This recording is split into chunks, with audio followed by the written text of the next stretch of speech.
Prepare to experience the strongest radio allowable by law. Secrets will be revealed. Myths dispelled. From the studio gym where excuses never apply, it's Superhuman Radio with your host, Carl Lenore. In shows over the years, the word proprioception has come up. More recently, when I interviewed Randy Roach and we revealed that after losing his sight while writing the book Muscle, Smoke, and Mirrors, he continues to not only train himself as a bodybuilder, but he is also continues to be a personal trainer, a hands-on personal trainer. And Randy talked about his proprioception senses becoming more acute as he lost more vision and became blind. And, you know, this has really intrigued me for a long time, the whole concept of proprioception and what does it do? What can it do if we use it properly? And so my guest today to explore this concept is actually someone who has contributed to the show in the past in the background by sending me studies that he thought I needed to be aware of and so on and so forth. And it's Mike T. Nelson. Mike is a PhD candidate at the University of Minnesota. You know, he's got a lot of credits to him. He's a Z Health Master Trainer. He's a Russian kettlebell certified instructor. You can check him out at both his website, MikeTNelson.com, and also MikeTNelson.blogspot.com. Welcome to the show, Mike. Thanks, Carl. It's an honor and privilege to be here. Much appreciated. So let's start out with this. What exactly is proprioception? The simple definition is it's your body's ability to judge where it is in space, primarily refer to, for example, your limbs in space. So if you get pulled over by a cop, for example, they'll pull you out of your car, they'll take you out, have you keep your head in the same position, close your eyes. Okay, now I want you to touch your nose. Even though your head isn't moving, your eyes are closed, you're still able to touch your nose and not poke your eye out. So your body is sensing where your limb is in space relative to your nose. Okay. Now, this concept, while the actual word proprioception seems not to have been used specifically until about 1906 by a fellow named Charles Scott Sherrington. Correct. The concept of proprioception dates back to the mid-1500s when learned individuals started to realize that there was this kind of bidirectional communication between the brain and other parts of the body. Correct. So, and you know, I didn't think of proprioception the way you just described it, but that really is an accurate use of it. I mean, being able to find your nose with your eyes closed. I mean, you know, that's really that really kind of crystallizes the whole concept of how we use proprioception in a day-to-day life. Sure. But as it relates to training, you know, give me an example of proprioception in action in the gym, for instance. Sure.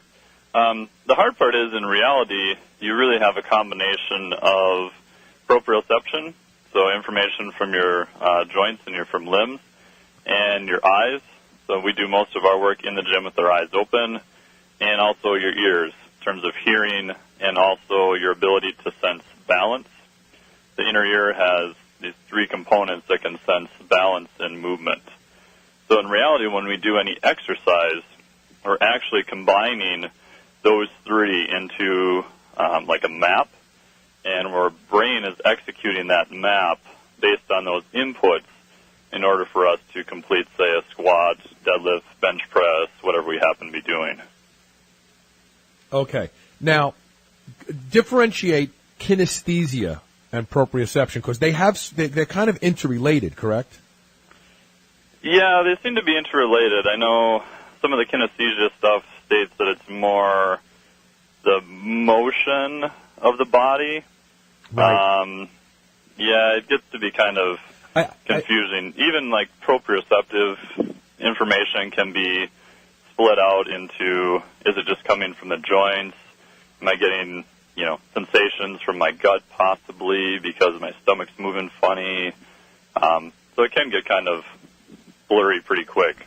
Yeah, and I guess the concept of proprioception has a lot more to do, as you said, with muscle and tendon and ligaments and so on, as opposed to organs or interoceptive senses like, hearing and vision and so on. Sure. So sure. we're constantly getting this feedback from our muscles and our tendons and our ligaments telling us where those parts of our bodies are. I guess it's kind of like keeping tabs on the body. Yep, exactly. And that's because your body is survival orientated. Unfortunately, your body really only cares about survival. It's not very performance orientated. So in order for us to survive, it's highly important that we know where our body is at all times. Now, in the gym, is there a benefit to, let's say, exercising periodically and naturally not putting yourself in harm's way, but exercising periodically with your eyes closed, for instance?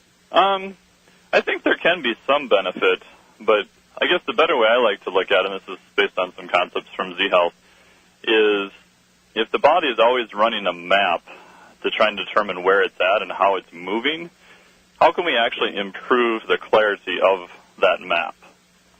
How can we make the map better? So if I want to drive from here to Chicago and I'm in Minnesota and I have a horrible map, I may still get there, but it's probably not going to be very efficient. If I have a really good map, I can get on, not make a lot of wrong turns, and get there in a very efficient manner. So one of the ways we can improve the body's map is by joint mobility work. We know that a lot of the proprioception comes from receptors in the joints. Because it makes sense. The joints are, hopefully, the only things that are really moving when our body is moving around. So the body has located a lot of mechanoreceptors to sense that joint movement there. And over time, what happens is our body tends to lose the ability to do full range of motion with all of our joints.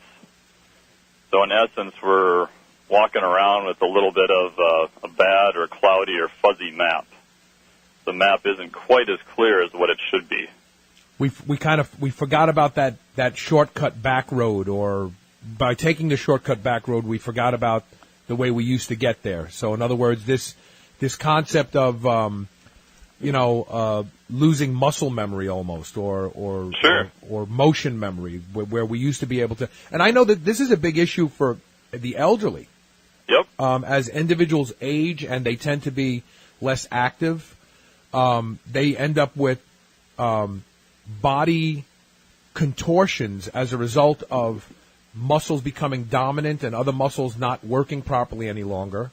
And exactly. A lot of that has to do with, simple things like getting out of your chair become challenging because you're not. And I'll tell you something interesting. I've started to become aware of my feet.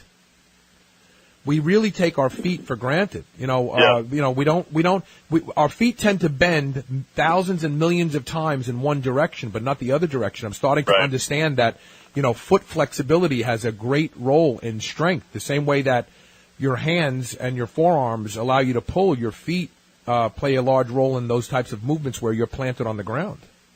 Yes, exactly. And so, this is obviously another example of proprioception. When we're born, these functions are all there, but when we don't use them frequently enough, all of a sudden the body goes, I'm going to make room on this hard drive for other things that we do every day and just push this other stuff to a lower priority. Yep, exactly. It's, use it or lose it, right? You watch kids run around and they can do full squats or jumping off your couch or whatever. They have pretty much a full range of motion. Now, they may not be super coordinated yet in certain positions, but they do a good job of having a full range of motion. And I think because of the lifestyle that most of us lead nowadays, that's exactly your point. Use it or lose it. Your body goes, I was able to put my arm back behind my body for a while, but it's not really been there in a long time, so I don't really need to do that. It's okay. Right. Yeah, the body it's just adapting. The body is always looking for ways to manage all of its tasks, and if it can eliminate some of them, it's happy to do it, right? Yeah, it's always adapting. The amazing part is it almost never loses its ability to adapt. Yeah. Even in disease states, it's adapting just kind of in the wrong direction. Right. All right, well, we're talking today with Mike T. Nelson, about the concept of proprioception. We're going to take a quick commercial break, and when we return, we'll pick up the interview. Stay tuned. You're listening to Superhuman Radio. Merrick Health is a premium telehealth platform that connects customers with partnered providers from the comfort of your home. Merrick provides concierge service with your very own patient care provider as your health advocate. You'll go over all your needs and goals, from improving sexual function, hair loss prevention, increased muscle, fat loss, and overall improved performance. Prescribed treatment options can be ordered and shipped directly to you if you meet the requirements. All from the comfort of your home. Go to shrnetwork.biz/Merrick Health. That's MAREKHEALTH, and order your comprehensives and get 10% off with code SHR. Don't forget to add the lab analysis to have results reviewed with potential over-the-counter supplements or treatment recommendations. That's shrnetwork.biz/Merrick Health and use code SHR at checkout. Or order your own desired labs with code SHR and get 10% off your first lab order. Remember those rectangular toaster pastries you used to love when you were a kid? Well, Legendary Foods has just made them better. The new cake-style tasty pastry is like nothing you've ever had before. With 20 grams of high-quality protein and less than 1 gram of sugar, you'll feel like you're cheating, but you're not. Go to shrnetwork.biz/legendary and use the code SHR10 to save 10% off your purchase of tasty pastries. Now available in cookies and cream, red velvet cake, birthday cake, blueberry, strawberry, brown sugar cinnamon, and hot fudge sundae. Go to shrnetwork.biz/legendary and use code SHR10 today. I've said numerous times that Be Strong BFR bands are as effective, if not more effective, than anabolic steroids. And as someone who has used anabolic steroids for many years and used Be Strong BFR bands, I know what I'm talking about. You will see changes in musculature in days and weeks using Be Strong BFR bands, and without any of the risks to your health associated with anabolic steroid use. Go to shrnetwork.biz/BeStrong, that's BSTRONG, and use code SHR15 to save 15% off. I guarantee you will not be disappointed in the results of using the Be Strong bands. Check them out. There are lots of concerns about food supply today. That's why you need White Oak Pastures. White Oak Pastures will deliver food right to your doorstep. You don't even have to go out and be disappointed by shopping in grocery stores. The finest beef, pork, lamb, duck, and more can be found at White Oak Pastures. And now they even have seafood. And best of all, White Oak Pastures has a negative carbon footprint, which means that you don't have to feel guilty for eating your ribeye. Go to shrnetwork.biz/White Oak and use the code Superhuman to save 15% off. There have been no real breakthroughs in resistance training for over 200 years. Whether it's pulleys or free weight, they all depend on gravity and the angles associated with gravity's effect directly on the weight. All of that has changed with the ARX machine. ARX stands for Adaptive Resistance. The ARX machine uses a 25 horsepower motor. You are literally fighting against a 25 horsepower motor, so every single rep is your 1 rep maximum at that moment in time. But ARX leverages another technique that has been known to produce rapid muscle gains and strength, and that is it leverages the eccentric or negative portion of the rep, which completely blows every other exercise and resistance training product out of the water. Go to shrnetwork.biz/ARX and discover the future of resistance training. My guest today is Mike T. Nelson. We're talking about proprioception, why it's even important, and how it can benefit you. So, Mike, what can people do you think, if they want to increase their level of proprioception, and would that help them in their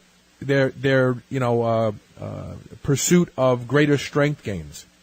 Oh, sure. As I was mentioning before, I think probably the best way, or at least one of the ways it's very underutilized, is joint mobility work.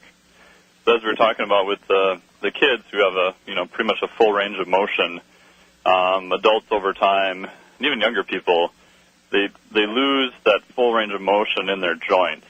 And the other thing that can happen, too, is the term coined is sensory motor amnesia, meaning that if a joint doesn't really get moved over time, your body actually kind of forgets certain ranges of motion. And it's sort of, like you were talking about before, shuts down the signals coming from there to the brain.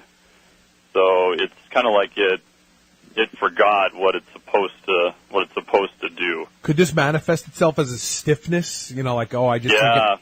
A lot of times what you see is an area gets stiff because it doesn't move a lot. So the body goes, hey, you're not moving this a lot. maybe it doesn't need to move. So it doesn't move a lot, and it starts to get real stiff. And many times after it gets stiff and it keeps going on, it can start to become painful in those areas too. So by moving those areas again, you start to get that full range of motion again.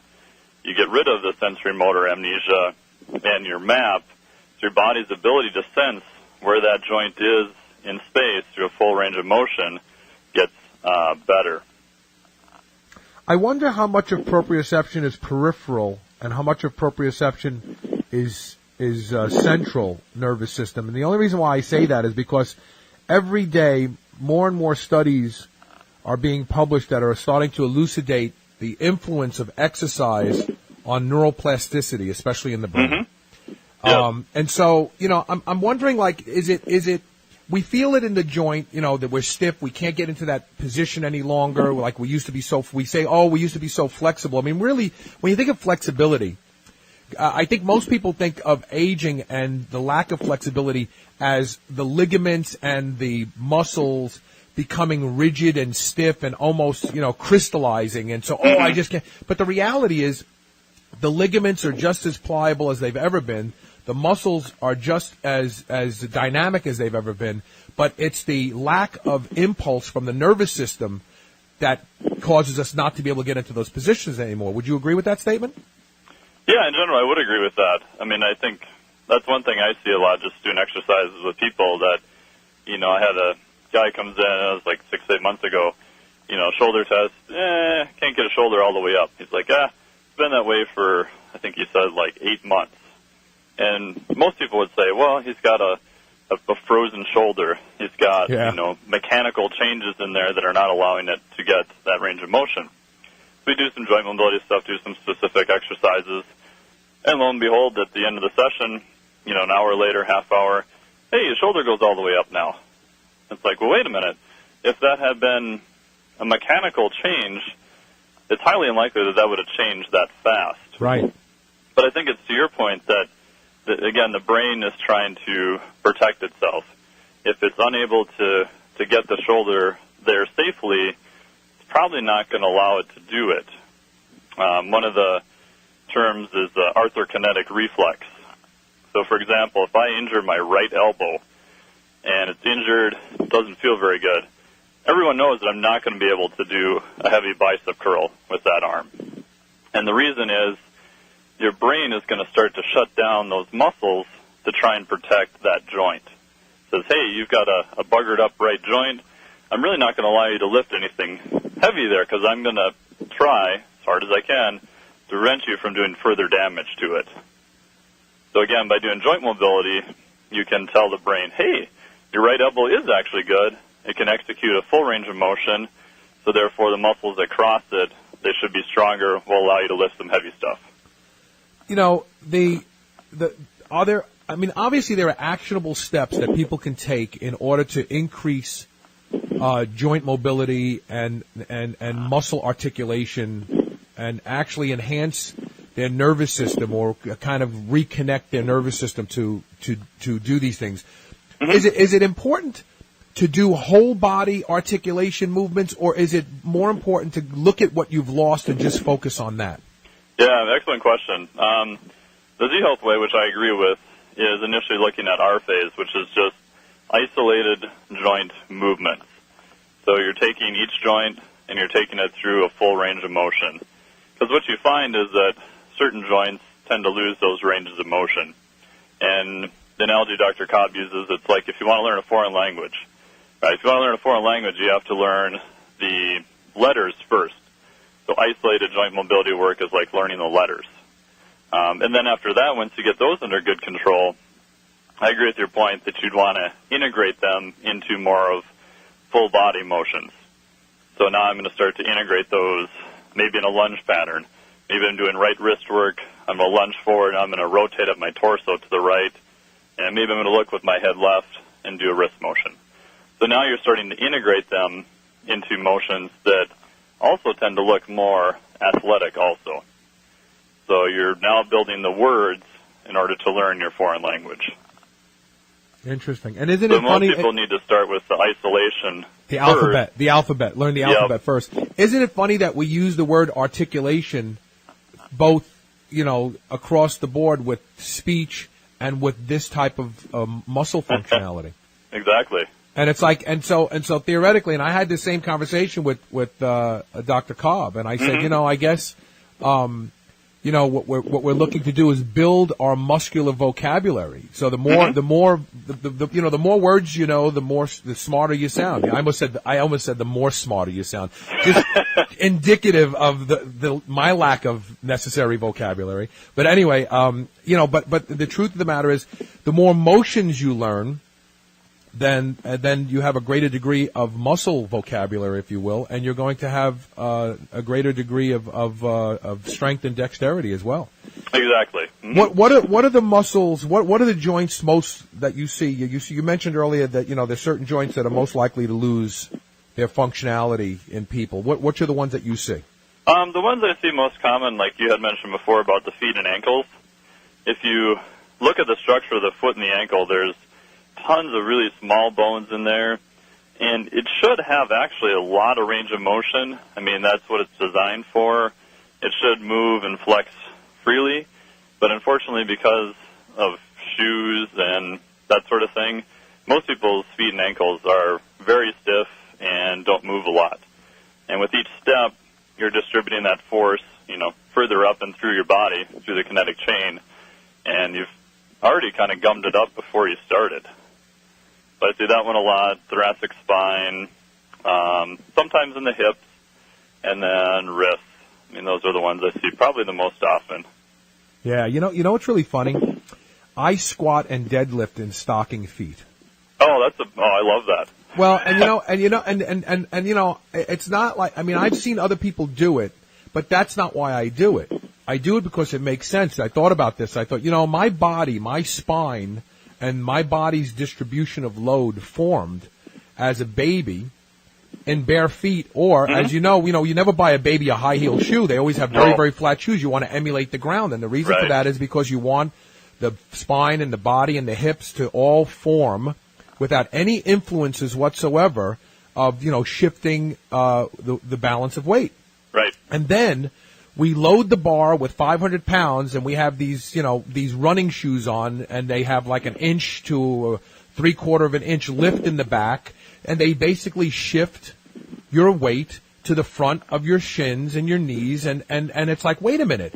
At a time when you have all of this massive weight on your back, you should be standing on the ground with your feet, because that's the way your spine formed, and that's the way your body is designed to handle itself. And it just baffles me when I see people deadlifting and squatting. Any movement that you're doing where your feet being planted on the floor play a large role, even a floor press, for instance. Mm-hmm. You should be in barefoot, or if you don't want to be in barefoot, or stocking foot, then get a pair of Chuck Taylors, because they have no lift, they have no anything. Get the most minimalist shoe you can find. Yeah.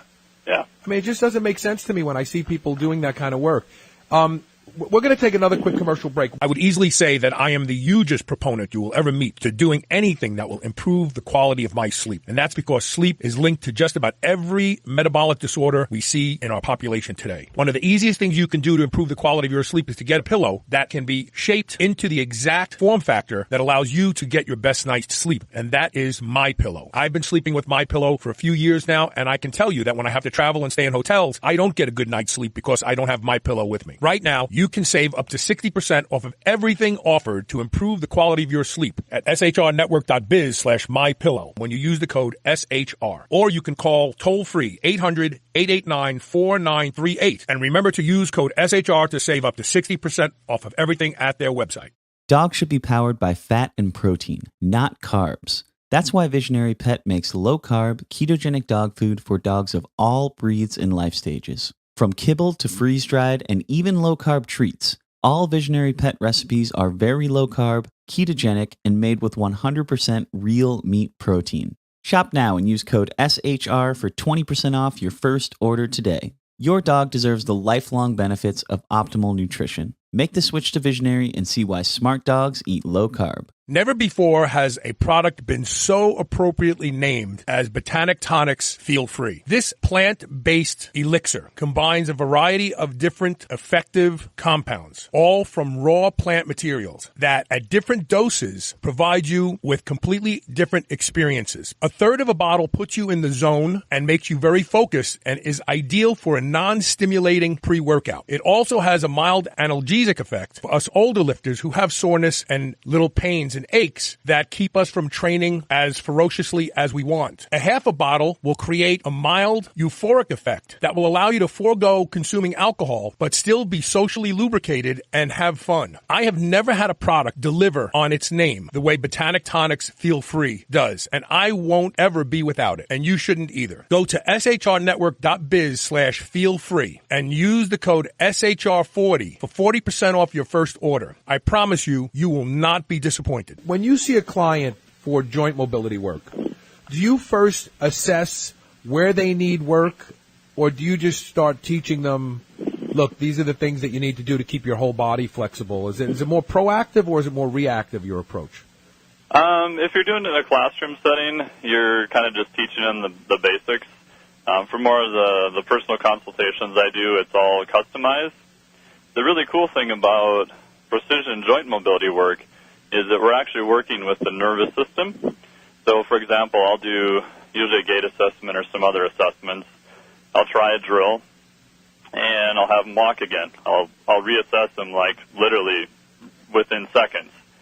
And because we're addressing the nervous system, I can then tell, did that make a difference or not? That quickly? That quickly, yep. So when they leave, they have a list of 3 to 5 exercises that they're going to do. The number of reps that most people do is pretty low, like 3 to 5 reps, as long as it's done the correct way. And if they're really trying to work on something, I'll have them repeat that about 3 to 4 times a day. The reason for that is to get that overlap, because we know that initially the exercises, in my experience, this is anecdotal, seem to only hold about 2 to 5 hours with someone that needs a fair amount of work. So we're having them repeat that about 3 times a day or so to get enough overlap so that over time, to their brain, it becomes sort of their new normal, so that really it sticks there, so that when they come back, in the next month or whenever their next time is, we can go, all right, those look pretty good. Just do a couple reps a day whenever you need to, and let's move on to the next set of exercises. That makes perfect sense because we know that the brain, is constantly taking inventory of what it needs to keep in, let's say, the RAM section that needs access right away, and what it can store away in the archive and compress, where you have to sit and think about it for a while to go, oh, yeah, now I remember that.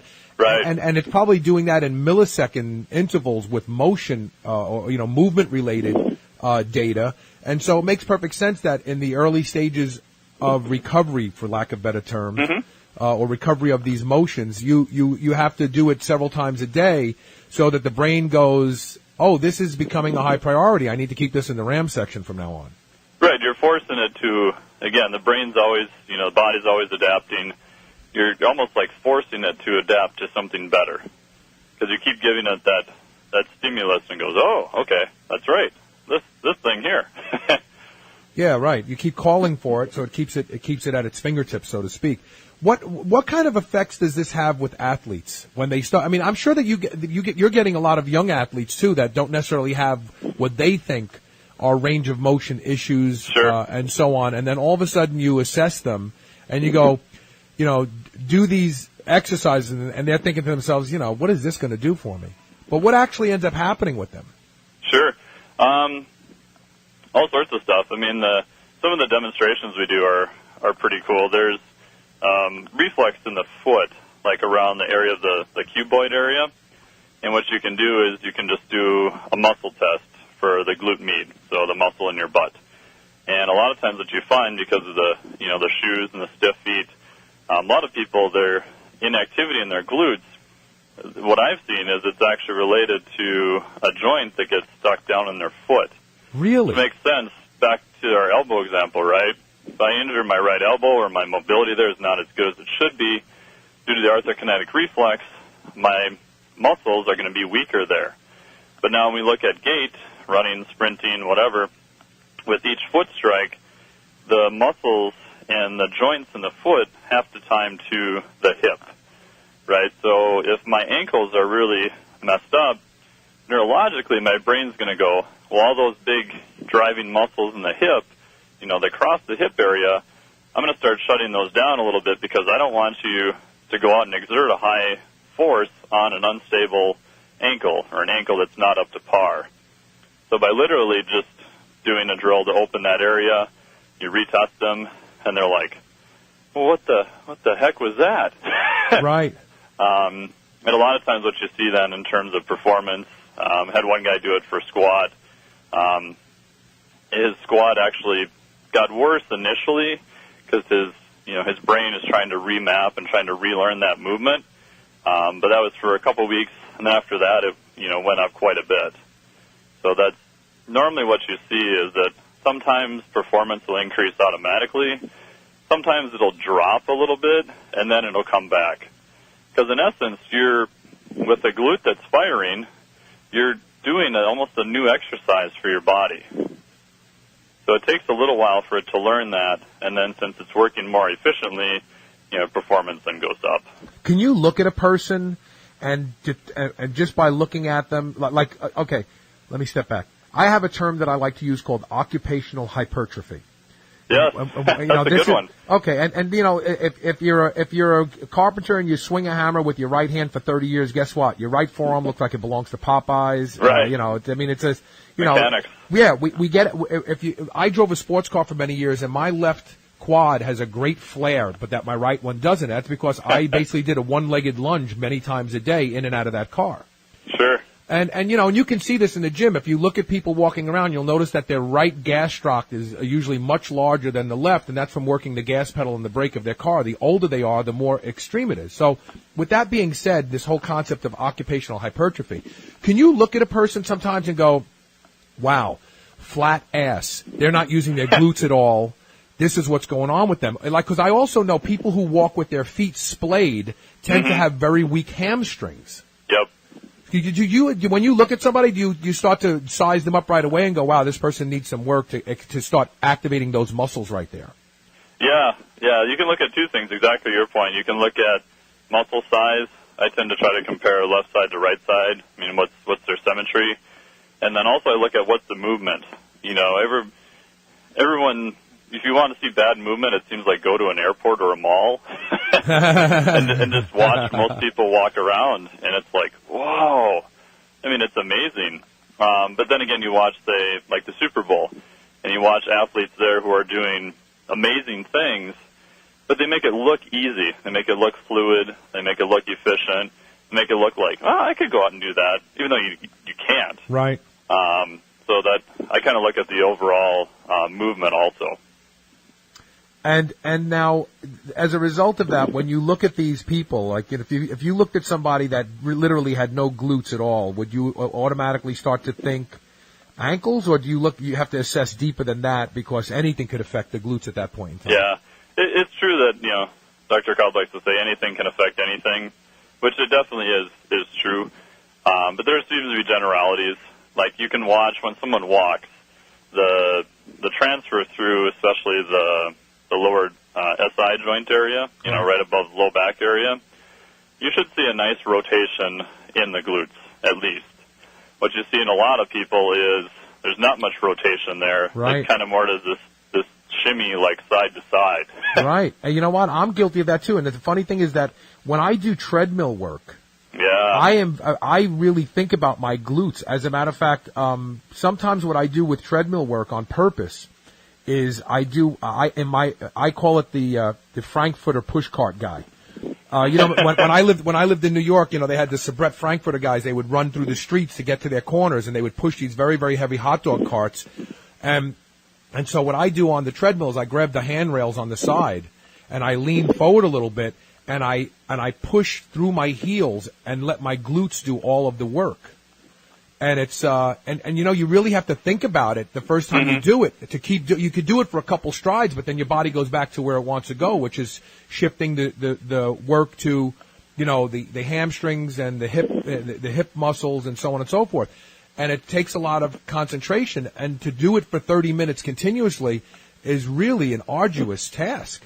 You don't realize, and your glutes should be able to do that all day long because they should be right there. But the truth of the matter is, most of us do have a stylized walk, if you will, that we think looks cool, and we kind of leave out all these other muscles that need to be working, and they're not. Yeah, and your comment on the treadmill, I'd actually have people, if they're my athletes, I'd have them go push a car instead, because if you look at how the body gets information, the thing about treadmills is they kind of promote an unnatural gait pattern because the ground's moving underneath you, and you're just kind of walking around on it. Right. And then in addition to the concept of your proprioception, you get all this information from your joints to your brain that says, hey, your body's moving. You're like, oh, cool. But now your vision says, hey, you haven't gone anywhere. You're the same darn place that you started, 30 minutes ago. Right. And so I think that may cause some confusion in your brain. So I'd rather have people do a task where they're like pushing a car or something where they're actually moving their body at the same point. That's interesting because when I'm on a treadmill, that we have a cardio theater at my gym now, the gym that I go to now, and so I have a big movie screen. And if I'm running on the treadmill, and I'm watching the screen, and all of a sudden action starts moving from the left of the screen to the right of the screen, I start my track starts changing. I start going to the left on the treadmill, and sometimes I step on the part that's not moving. It sounds like a car burning rubber, and it's like I have to catch myself. It's like, and then I have to look down. I have to look down at the LED board in front of me to stabilize. Because what you're doing is you're cutting your visual field, right? Yeah, because my legs seem to want to go where my eyes go. Makes sense, right? That's what your body's designed to do. But it's unnatural. So really, the reality is that people who spend hours on treadmills, running in place and have no problem watching a movie, are really damaging their proprioceptive skills. Yeah, I don't think they're doing themselves any favor at the very least. Because you're giving your body the wrong stimulus, right? You want to give it a stimulus that, okay, I'm moving, my eyes are telling me I'm moving, my joints are telling me I'm moving. But now a treadmill, we're doing an unnatural gait, and you combine that with bad visual information.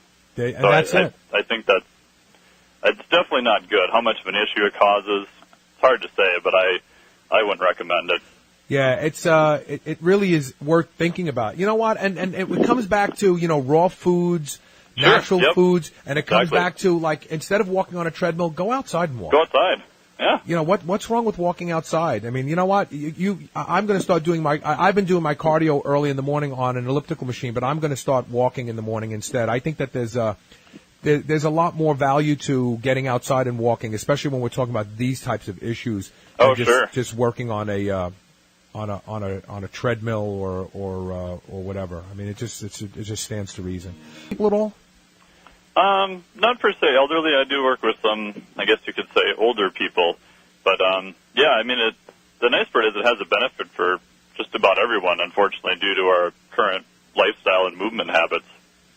Yeah, I know. It's really amazing. And I wonder if proprioception would be an issue if it wasn't for our civilization's propensity to sit still most of the time. Yeah, I think it'd be much, much less of an issue. Yeah. I think you're better off by what we refer to as axial lengthening. So just imagine that there's like maybe a book on your head, so that your spine is actually lengthening, you're pushing your heels into the ground, but you're not creating unnecessary tension to try and keep holding a position the whole time. Other people refer to it as bringing your skull up, someone's pulling you up by the crown of your head, and then your skeleton is sort of hanging from that. Interesting. I'm doing it while I'm sitting here. You can actually do it while you're seated as well. Yeah, it feels pretty good, actually. Yeah, it really does. And it's and by pulling your head up, your back, all of a sudden your spine finds its own arch as opposed to trying to force the arch into it.